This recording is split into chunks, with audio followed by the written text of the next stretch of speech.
souls. For every soul, though truly a part of God's holy perfection, is possessed of a flaw.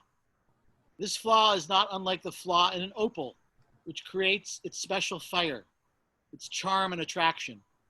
The only difference between the fire and the flaw in the opal is in the refraction of light.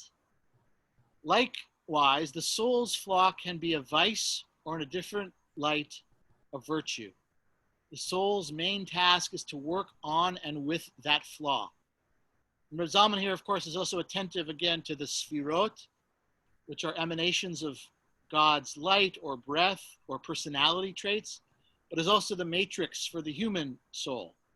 So he's asking us, each of us, to ask ourselves, what is my flaw and my fire? And what he's saying, I think, quite profoundly is, more often than not, they come together. And you can't easily divide them. You can't split them.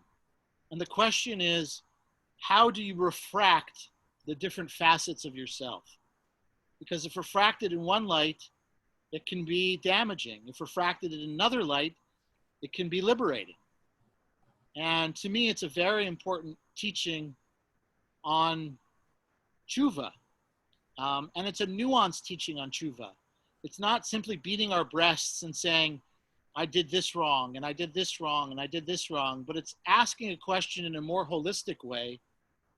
In what ways are my flaws and my glories intermingled? And what is it about me that makes me in certain situations really shine, but in other situations really is a detriment and weighs me down and leads me into situations and behaviors that I'm not proud of?